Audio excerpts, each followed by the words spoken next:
Tadi Pak Tom sudah berdoa, kita langsung kepada firman Tuhan hari ini dengan tema yang sama, yaitu mengenal Yesus dengan benar. Kenapa saya angkat topik ini? Karena kenyataan di lapangan masih banyak manusia yang mengaku orang percaya, tetapi belum punya pengenalan Yesus dengan benar. Nah, ada beberapa contoh di Alkitab dan juga nanti contoh dalam kehidupan sehari-hari. Nah, saya bacakan dulu di dalam Matius pasal 13 ayat 55 katakan, bukankah ia ini, maksudnya Yesus ya, anak tukang kayu, bukankah ibunya bernama Maria dan saudara-saudaranya Yakobus, Yusuf, Simon, dan Yudas? Nah, ini berbicara tentang pengenalan berdasarkan pengetahuan. Mereka tahu persis Yesus itu punya keluarga, Yakobus, Yusuf, Simon, dan Yudas. Bahkan mereka bilang, bukankah ibunya bernama Maria? Bukankah ia ini anak tukang kayu? Ini berdasarkan pengetahuan. Saya ketemu beberapa orang. Saya hanya tanya, coba bisa ceritakan historinya. Bagaimana Anda menjadi orang percaya atau disebut orang Kristen? Jawabannya begini. Ya Pak, kita ini kan Kristen keturunan. Ya dari opa, dari orang tua. Jadi sudah Kristen dah dulu. Otomatis ya kita pun juga jadi orang Kristen. Kenapa? Karena ya memang dari sana keturunannya.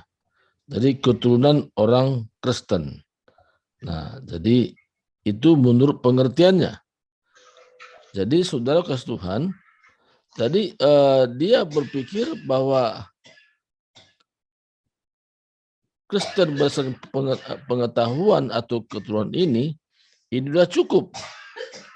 Tapi dalam kenyataannya, saudaraku, harapan Tuhan tidak seperti itu. Harapan Tuhan supaya kita mengenal Dia dengan benar. Tapi dalam zaman Perjanjian Baru di Alkitab juga katakan. Nah, ini pengetahuan. Jadi tahu persis. Tapi tidak ada iman. Sama sekali tidak ada iman. Dan ini berlaku sampai hari ini. Dan kita bisa survei di lapangan. Saya ketemu juga orang juga. Saya tanya, apa rencana Tuhan dalam hidup ibu? Kalau sampai hari ini Tuhan berikan hidup. Dan kebotohai. Jadi artinya dia nggak tahu. Padahal kalau lihat dari sisi umurnya, dia sudah punya cucu. Ya kan? Jadi pertemuan saya dengan dia di satu keluarga dan pertanyaan ini saya lemparkan. Jawabannya nggak tahu. Nah, ini salah satu perwakilan di mana banyak orang nggak tahu tujuan hidupnya. Untuk apa dia hidup. Karena apa? Pengiringannya kepada Tuhan hanya berdasarkan lahiriah. Pengetahuan tok. Kalau tanya lagi, seandainya dengan kondisi iman sekarang ini, kalau dipanggil Tuhan alias pindah dari dunia ini, apakah yakin pasti masuk surga? Ya, mana tahu kita itu. Itu Tuhan punya urusan. Ini jawaban-jawaban yang sering muncul. Kenapa itu muncul? Karena selama ini pengiringannya kepada Tuhan berdasarkan pengetahuan. Jangan sampai malu kalau disebut tidak beragama. Ya, nah, ini yang sering muncul. Jangan sampai malu kalau nanti dianggap tidak beragama, ya kan? Dan makanya dia memilih satu agama yang ada di dunia ini. Nah, sehingga kebetulan memang kita menemukan dia menjadi orang Kristen tentunya. Jadi orang Kristen itu tidak otomatis orang beriman. Tapi orang yang beriman itu sudah jelas dia sebagai pengikut Yesus. Nah ini. Ada juga pengenalannya berdasarkan hanya hal-hal lahiriah dalam arti kata hanya kebutuhan sesaat yang sifatnya lahiriah. Kalau kita lihat di dalam Yohanes pasal 6, ayat 26 di situ bagaimana Yesus sudah memberi makan 5.000 orang. Nah, mereka getol mencari Yesus. Kemana Yesus dia ikut. Tapi Yesus menjawab mereka, katanya, "Aku berkata kepadamu, sesungguhnya kamu mencari aku bukan karena kamu telah melihat tanda-tanda, melainkan karena kamu telah makan roti itu dan kamu kenyang." Bayangkan, Yesus menegur mereka bahwa kamu mencari aku karena kamu sudah makan kenyang. Banyak nggak kelompok itu? Banyak. Karena dia merasa kebutuhan jasmaninya cukup. Dia ngikut Tuhan. Tapi begitu nanti ada sedikit goyangan, nah ini belum stabil. Nah Tuhan mau kita bukan hanya sampai tingkat pengiringan kita secara lahiriah. Tuhan mau kita mengenal dia dengan benar. Nah,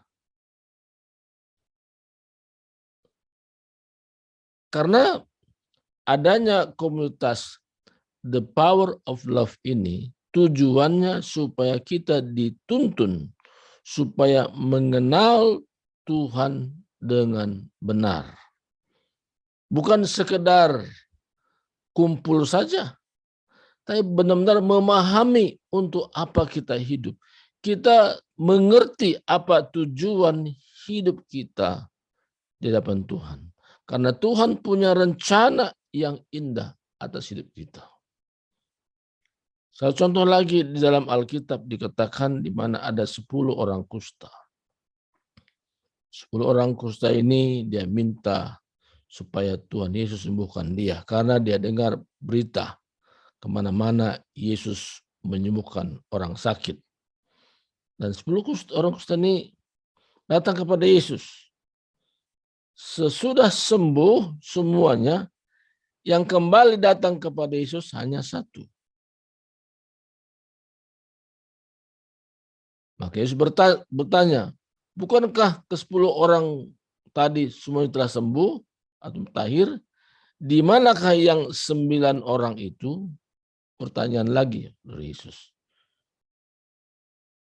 Nah, jadi kebutuhannya hanya hal-hal lahiriah, dibuat Yesus itu seperti menteri kesehatan. Nah ini saudaraku. Jadi pada saat pagi ini Tuhan mau kita meningkat terus. Bagaimana kita ngikut Tuhan. Mungkin awalnya kita berfokus kepada sana.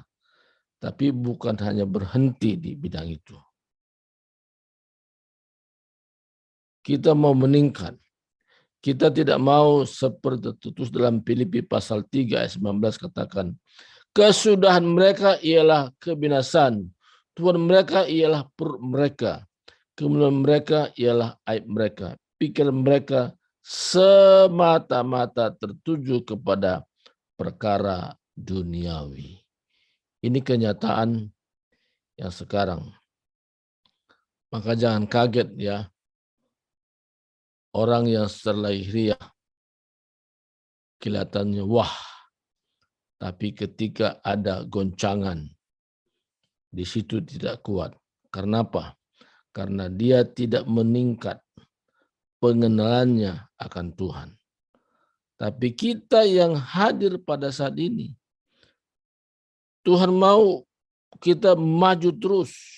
Maju terus. Sampai kapan kita maju? Sampai kita punya prinsip dalam hidup. Apa prinsip kita dalam hidup?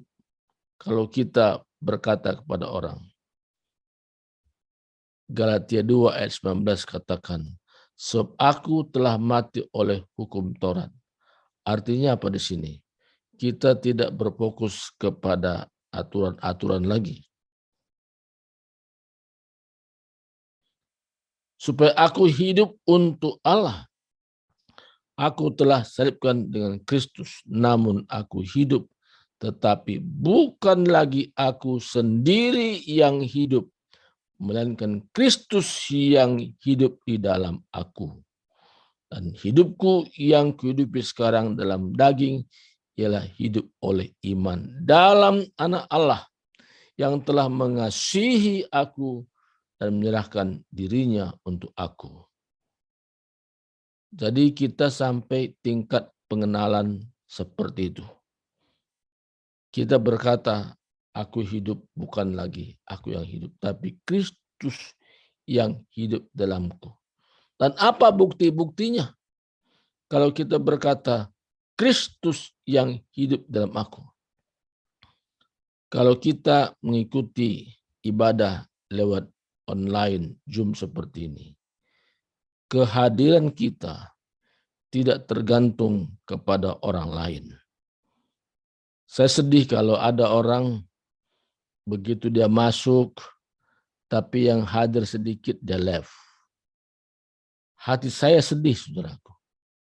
Berarti kehadirannya untuk gabung berdasarkan orang lain.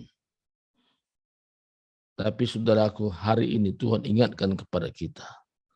Kehadiran kita untuk tergabung dalam komunitas the power of love, ibadah saat teduh setiap pagi. Itu memang karena kerinduan untuk dengarkan firman. Kerinduan supaya diubah oleh Tuhan. Kerinduan supaya ada penyingkapan-penyingkapan rahasia firman Tuhan dinyatakan kepada kita. Karena kita bukan sekedar orang percaya biasa. Tapi kita adalah orang-orang yang sudah Tuhan panggil, Tuhan sudah pilih, Tuhan sudah tetapkan masuk dalam rencana Tuhan. Apa rencana Tuhan?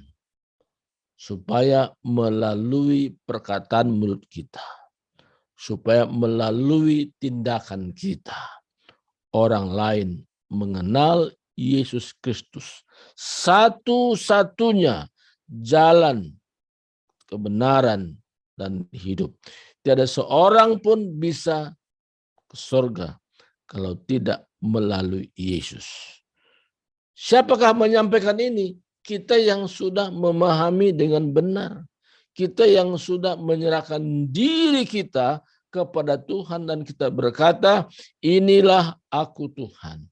Kuserahkan seluruh roh, jiwa, dan tubuhku supaya Tuhan memakai hidup saya, supaya nyata Kristus hidup di dalamku, sehingga setiap perkataanku itu membawa orang hidup, supaya semangat, supaya kuat, supaya bergairah, supaya mengerti tujuan hidupnya, kenapa Tuhan izinkan hidup sampai hari ini.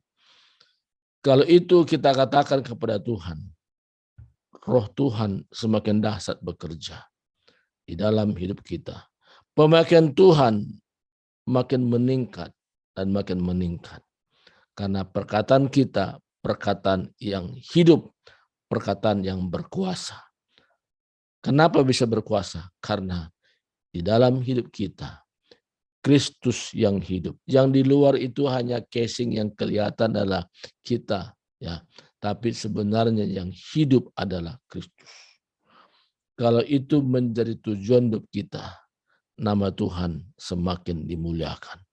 Kemanapun kita pergi, dimanapun kita berada, hidup kita menjadi saksi. Hidup kita menjadi garam dan terang. Dan orang lain membutuhkan kita. Karena orang lain melihat bagaimana benar-benar Kristus sungguh ajaib bekerja di dalam hidup kita. Inilah firman Tuhan hari ini. Mari kita berdoa. Terima kasih Tuhan, hamba-Mu secara singkat menyampaikan firman-Mu hari ini.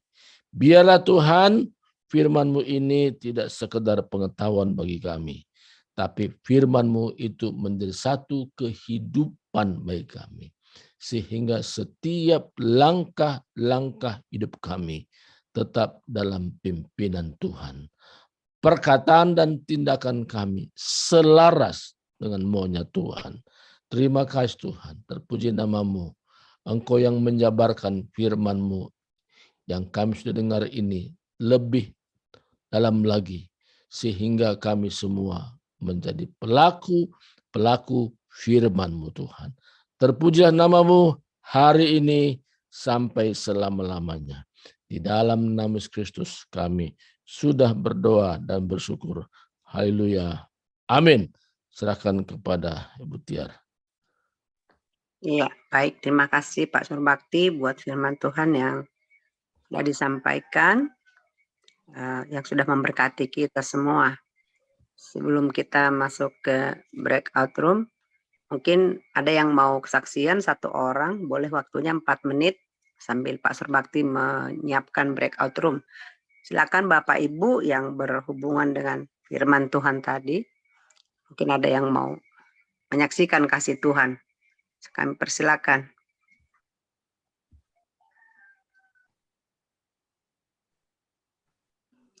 Halo, adakah yang mau bersaksi?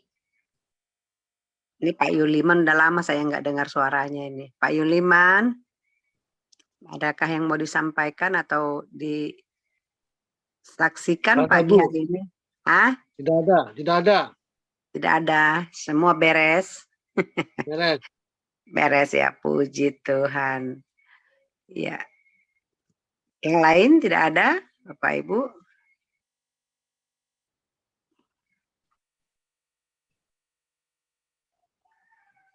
Baik, jika tidak ada, kita masuk breakout room ya Pak ya. Ya, oke, masuk ya.